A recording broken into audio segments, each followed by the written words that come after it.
Le visiteur nocturne, François Mauriac, 1952. Octave, après qu'il eut verrouillé sa porte, demeura un instant aux écoutes. Les pas de ses amis, leurs rires décrurent, puis le silence de nouveau régna dans l'immeuble, empli du sommeil de 50 locataires. 2 heures après minuit sonnaient à des horloges qui semblaient s'appeler, se répondre comme des coqs. Octave retrouva son cabinet où, des 6 camarades qui tout à l'heure y gesticulaient, rien ne restait qu'un nuage de tabac, des cigarettes éteintes, des beurres poisseux et, sur l'acajou du guéridon, mêlée à de la cendre, une flaque de cumel. Son unique compagnon à cet instant était lui-même, de qui il considérait, dans la glace, la bilieuse figure, la cravate défaite, le plastron cassé.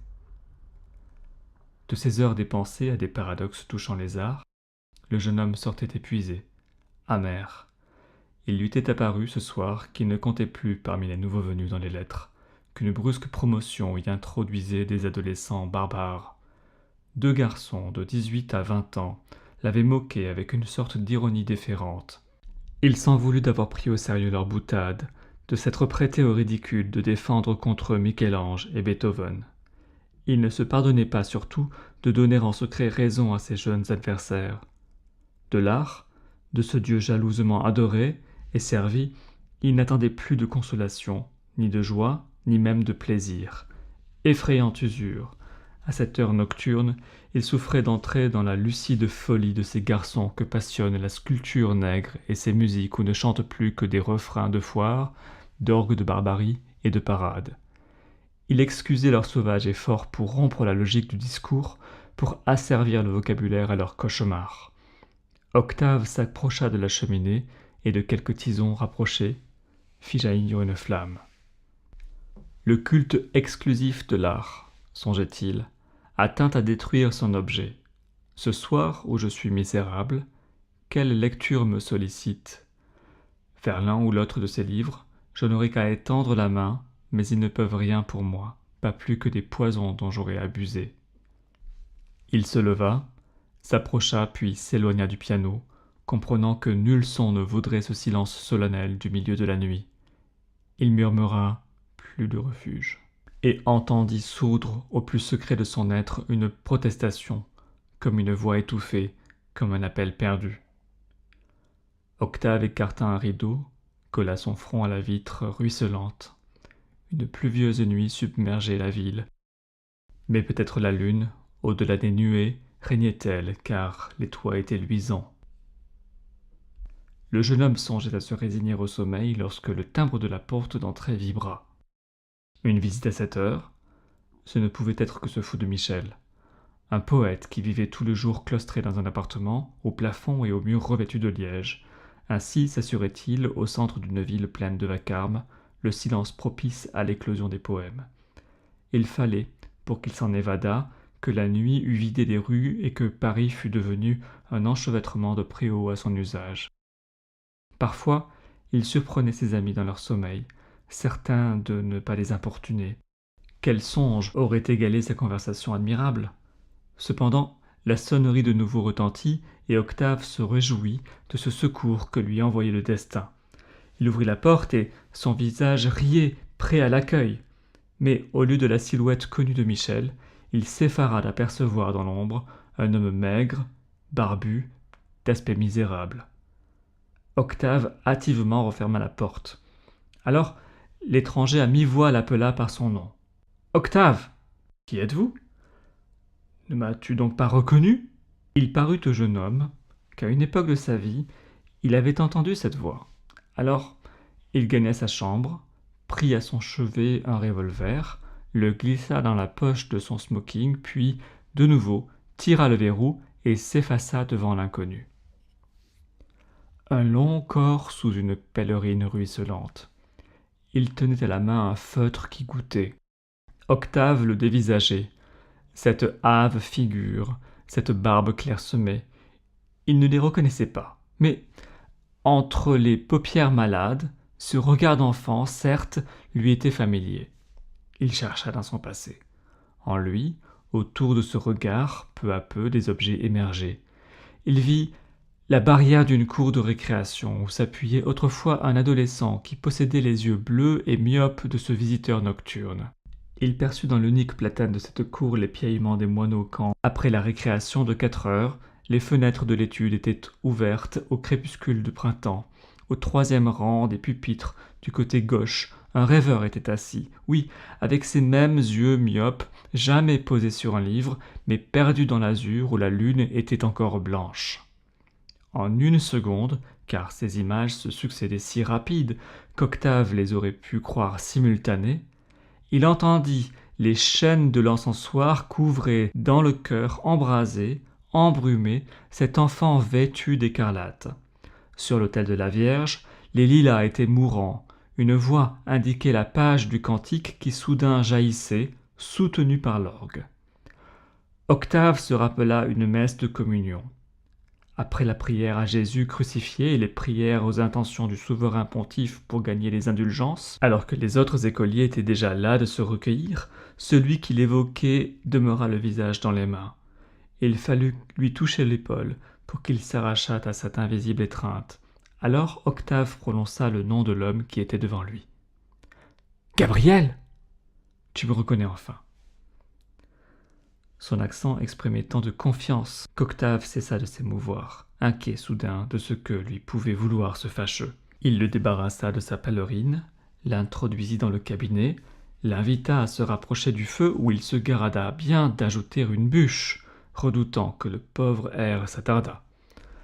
La jaquette de l'étranger luisait aux manches et sous les omoplates, le col sale et le plastron s'attachait mal à une chemise de flanelle. Il s'assit avec timidité, sensible à la mauvaise grâce de son hôte. Sur le tapis, ses souliers boueux semblaient énormes. Octave demeurait debout, sans mot dire. Il alluma une cigarette et son visage n'exprimait rien qu'une interrogation glacée. Alors Gabriel parla. « Pardonne-moi, Octave, de t'avoir surpris à cette heure nocturne. Quand j'ai reconnu que tu n'étais pas encore couché, d'abord, j'ai béni Dieu qui m'avait donné l'inspiration de frapper à ta porte. Je sens bien maintenant mon importunité. J'étais sans refuge dans ce Paris où de nul autre que toi je n'étais connu. Un annuaire m'a révélé ton adresse. Voilà, en 2 mots pourquoi je suis ici. Tu te souviens qu'au sortir du collège, j'aspirais au séminaire, mais mes parents étaient sans ressources, mon jeune frère achève à peine son éducation. J'ai dû accepter une place de surveillant à Charleville. Le salaire en était dérisoire. Ma mère, qui gagnait quelque argent à des écritures, mourut, laissant mon père paralysé, incapable de se suffire. Mon jeune frère... » Octave regarda sa montre. Le visiteur rougit, s'excusa. « Ce n'est pas une heure pour venir confier sa misère à un étranger. Pardonne-moi, Octave. Je n'ai pas prévu ce travail du temps sur notre amitié. Je ne doutais pas de te retrouver tel que je t'avais laissé.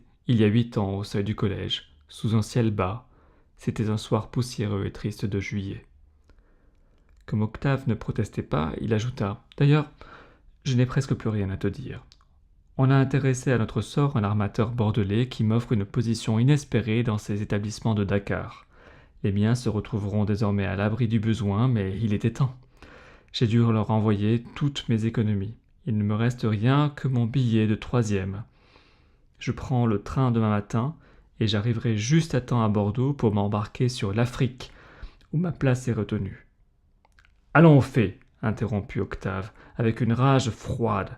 « Combien veux-tu » Gabriel se leva, retint un geste violent et doucement dit qu'il ne demandait pas d'argent.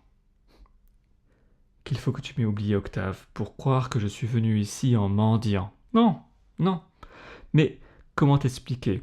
Après que tu m'as montré une si dure méfiance. Bien sûr, le plus simple, puisque j'étais sans argent, eût été de passer la nuit dans une salle d'attente. Ah, je les connais, ces sommeils sur des canapés défoncés de reps verts, parmi des affiches qui racontent la mer bleue, les casinos, les cathédrales, mais ne ris pas, cela me semblait impossible de m'embarquer ainsi pour toute la vie sans avoir serré une main, sans avoir embrassé un ami. Moi, je n'étais plus rien pour cet Octave dont je lisais souvent le nom cité avec éloge, mais lui demeurait le seul être qui m'eût témoigné de l'affection. Ton souvenir souvent m'a soutenu à ces heures où le maître lui-même s'éloigne. Au collège de Charleville, la fenêtre de ma chambre ouvrait sur la cour vitrée où étaient les cuisines. Que de fois tu m'y as tenu compagnie. Je croyais t'entendre lorsque, au lieu de les ânonner, comme nous le faisions, tu récitais les vers d'Andromaque, en écolier sensible à cette unique harmonie. Je me rappelais ces promenades du dimanche, alors que la banlieue, les tristes routes où luisaient les rails des tramways, tout s'anéantissait dans l'enchantement des vers que tu récitais avec une voix, cette voix que tu as perdue. J'ai lu un article l'autre jour où tu racontais qu'un poète que tu admires venait souvent te surprendre au milieu de la nuit. C'est ce qui m'a donné la folle pensée de venir aussi à cette heure nocturne. Octave s'excusa sèchement d'avoir, depuis le collège, connu trop de douleur et trop de joie pour être demeuré sensible à ces puérils souvenirs. De ce que tu as méprisé, Octave, c'est de cela que j'ai vécu. Octave, soucieux de quitter ce ton trop pathétique à son gré, s'excusa de n'avoir aucun lit à offrir. Mais tu pourras, dans ce fauteuil, attendre l'aube. Le regard du voyageur s'arrêta, avec insistance, sur le divan. Octave rougit, mais pour rien au monde il n'eût consenti à ce que ces étoffes persanes, les coussins fussent souillés par le contact de ce pauvre. Il lui demanda s'il avait faim. « J'avais des amis à dîner, mon domestique ne laisse guère de reste. » Octave savait pourtant qu'au dernier service, on n'avait pas touché à ce pâté de lièvre que sa mère composa selon une recette transmise de génération en génération dans la cuisine odorante et pleine de cuivre luisant d'une maison landaise. Pratique, il le réservait pour une amie qu'il devait traiter le lendemain. Il rapporta donc de l'office, avec du pain rassis et du fromage, un verre d'eau.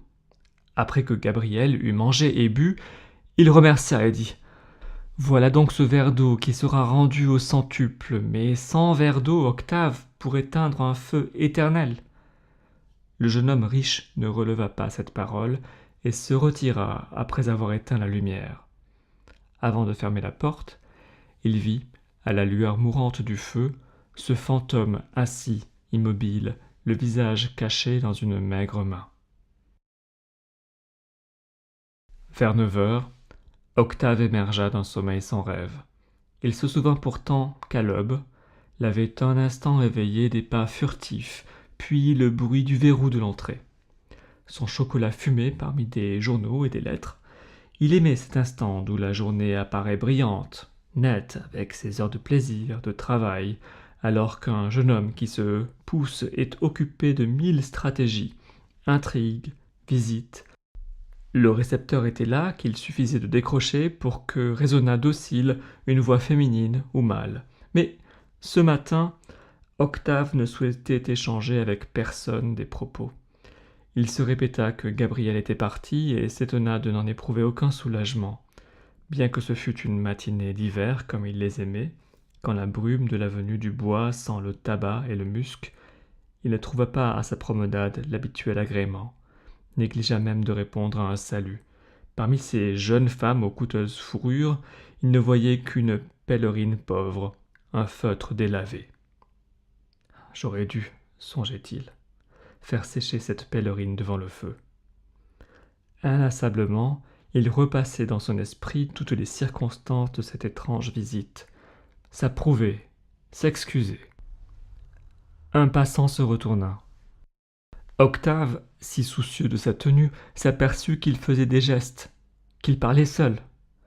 Comme tous les obsédés, il se persuada qu'il valait mieux se livrer sans résistance à son obsession, qu'il parviendrait ainsi à l'user. Cependant, le jeune homme atteignit une route isolée et, malgré la brume, s'assit sur un banc. Au loin, à travers les arbres nus, des cavaliers passèrent. Un chêne frémit de toutes ses feuilles mortes. Sur ce banc, combien de pauvres s'étaient assis, de qui une pèlerine faisait paraître plus maigre et plus tombante les épaules. Se rappelant tout à coup qu'il avait prié une amie à déjeuner, Octave regarda sa montre, vit son retard, hâta le pas. Comme il n'aperçut dans le vestibule ni manteau de loutre, ni manchon, l'espoir lui vint que Lucile n'était pas là encore, mais le domestique le détrompa. Cette dame, après avoir attendu monsieur 25 minutes, s'était piquée et avait pris le large. Octave, bien loin d'en être navré, éprouva un contentement qui le surprit. Son bureau était couvert d'épreuves qu'il avait négligé de relire. Ce lui fut un prétexte pour se claustrer, ne plus voir un visage, ne plus entendre une parole.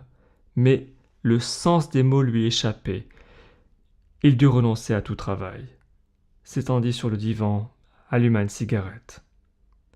À travers l'épaisseur des souvenirs qu'avaient accumulés ces années de Paris, sa pensée, patiemment, se forait un passage. Au-delà de tant de luttes, de chutes, de compromissions, de lâchetés, poussière, débris, pourriture qu'amoncelle la vie sur un jeune cœur, un jardin à ses yeux s'épanouissait dans un printemps éternel. Derrière la cour de récréation, le magnolia n'était qu'une immense fleur candide dans l'azur que tachaient, comme un peu de fard fragile, les pêchers. De lentes soutanes passaient entre les espaliers épanouis. La cloche de la chapelle ne battait pas plus vite que tous ces cœurs d'enfants. Samedi soir, crépuscule d'attente après l'examen de conscience, joie des bonnes résolutions. Mais, comme la blancheur du magnolia l'emportait sur toutes les candeurs du verger, le cœur de Gabriel, entre tous ces cœurs purs, était le plus pur. Seul aussi, il avait le goût de se renoncer, de souffrir. Seul, dans ces dialogues exaltés des adolescents au seuil de la vie, il n'appelait ni la gloire, ni l'amour, ne s'assignait aucun triomphe. Ce que j'ai renié cette nuit, songeait Octave, c'est l'aube de ma vie, cette part de moi-même qui, dans le secret, me demeurait si chère. Des saisons s'effeuillèrent pleines de passion où je pus croire que rien ne restait de mon printemps, mais toujours il a suffi d'un refrain de cantique, d'un angélus ou, au fond de la chambre maternelle, du glissement des grains d'un chapelet pour que la foi, l'espérance, l'amour enseveli et vivant s'émeuvent en moi et que battent leurs ailes blessées. Ainsi songeait Octave, et cependant il regardait le fauteuil vide où, la veille au soir, était assis, sans oser s'appuyer, ce pauvre qui avait été son ami. Il sentit, contre ses mains nues, la meurtrissure des broderies d'or aux funèbres étoffes persanes de ce divan où le pauvre ne s'était pas étendu. Se souvenant comme, au collège, Gabriel l'avait aimé, il s'émut de cette fidélité, de cette confiance si cruellement trahie. « Que ne m'avais-tu pas prévenu ?» gémit Octave. Alors il se rappela qu'il est écrit que le Fils de l'homme viendra comme un voleur, à l'heure que nous n'avons pas choisie. Heureux celui qui n'a pas une maison à mettre en ordre, un champ à ensemencer, une passion à assouvir, une suprême foi. La sonnerie du téléphone appela vainement Octave. Il consigna sa porte. Le visiteur l'obsédait de sa présence, maintenant qu'il était parti à jamais. Rien ne lui était plus au monde qu'une figure hâve sous un feutre plein de pluie, une pèlerine pesante d'eau. Ah, le revoir une fois encore, le servir, essuyer d'un linge cette face désolée, apaiser cette faim et cette soif, veiller et prier au chevet du pauvre endormi. Trop tard. Seigneur, c'est à ce croisement de route qu'il aurait fallu vous reconnaître et que j'eusse dû sentir mon âme ardente en moi. Octave, la tête dans ses mains, pleura, dénombrant l'immense foule des péchés de sa jeunesse qui enserrait son cœur au point d'en défendre l'approche au visiteur inattendu.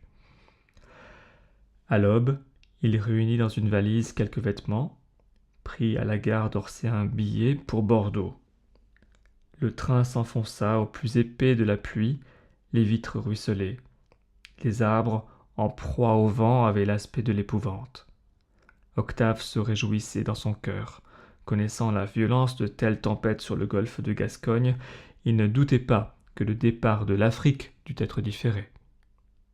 Il n'arrivera pas trop tard pour obtenir de Gabriel des paroles de tendresse et de pardon, et lorsque le vaisseau se détachera du port, l'exilé verra un mouchoir s'agiter pour lui sur le môle.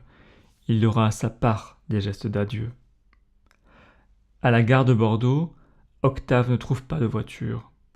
Il marche indifféremment à la tempête extérieure parce que notre, au plus profond de lui-même, creuse des abîmes.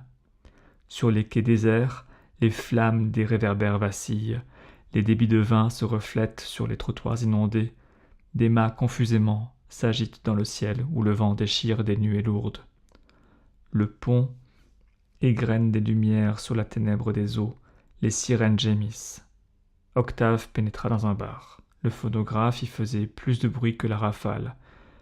Il but sur le zinc un café chaud et demanda à des hommes qui jouaient aux cartes si l'Afrique devait quitter le port.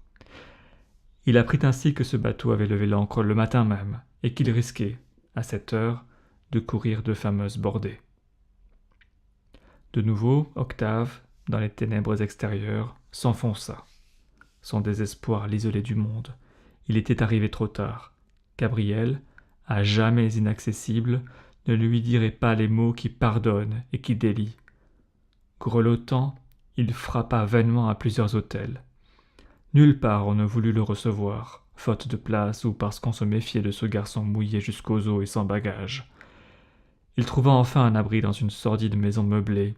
Le papier pendant au mur de sa chambre, les guipures souillées du lit lui en défendirent l'approche. Il aima mieux veiller devant un pauvre feu. Ses vêtements, imprégnés d'eau, fumaient. L'odeur du drap mouillé ne se confondait pas avec celle de la table de nuit et du seau de toilette. À l'aube, le désespéré ferma les yeux, s'endormit. Sous la poussée du vent, la fenêtre s'ouvrit.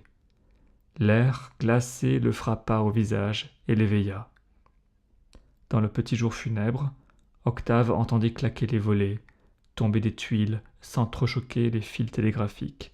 D'instinct, comme un blessé au réveil cherche la place de sa blessure, il s'interrogea, stupéfait de ne plus souffrir, crut dormir encore, mais pourtant il ne souffrait plus, un grand calme s'était fait en lui. Il se rappela cette allégeance dans ses années de fidélité, au sortir du confessionnal.